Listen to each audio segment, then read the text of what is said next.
Imperialism is when one country is able to exert their power and influence over a weaker country through either diplomatic means or through military power.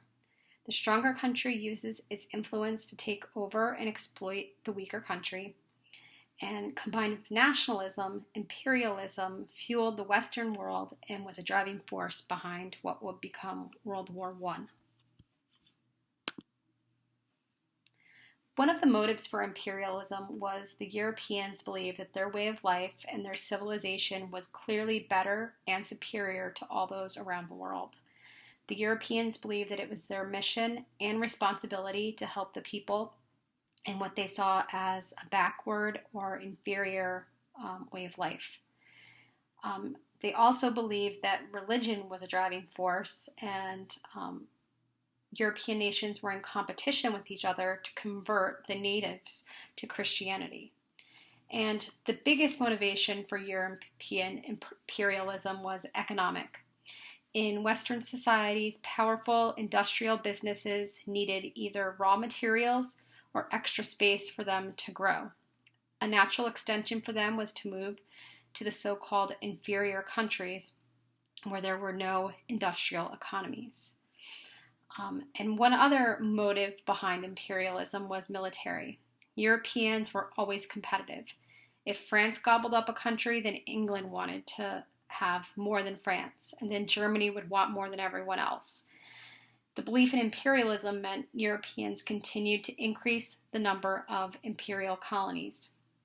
European countries also wanted to have colonies that bordered their opponents to maintain a balance of power between the two of them. One of the first European leaders to expand into Africa is going to be King Leopold II of Belgium. And in 1870, King Leopold is going to kick off what is known as the Great Scramble. He is going to hire the American explorer Henry Stanley to chart out and explore the Congo River.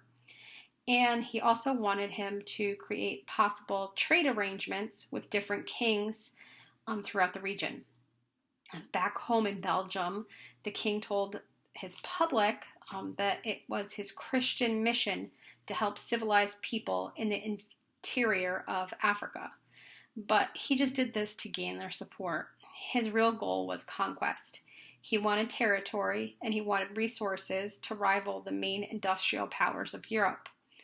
Once King Leopold started the Great Scramble, other countries wanted to get involved in Africa as well, including England, France, and Germany, and they all tried to get territory in and around the Congo River.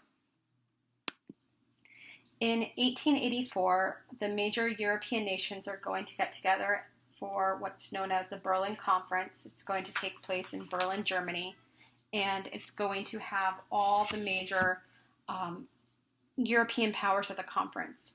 However, they are not going to invite any African kings or tribal chieftains to this conference, which was about them. The European powers are literally going to sit at a table with a map of Africa and start drawing out boundaries amongst themselves. England, France, and the Netherlands are going to recognize Belgium's claim to the land in the Congo, but they're going to demand that there be open access for free trade among the major rivers in Africa. The conference is also going to state that to control a territory, the European nations had to have some type of governmental presence there. They couldn't just claim the land and just leave it. They had to set up a government.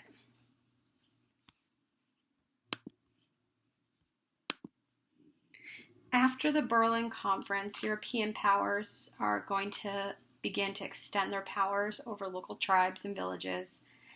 And Europeans are going to do this without understanding the local geography or the traditional way that Africans had existed.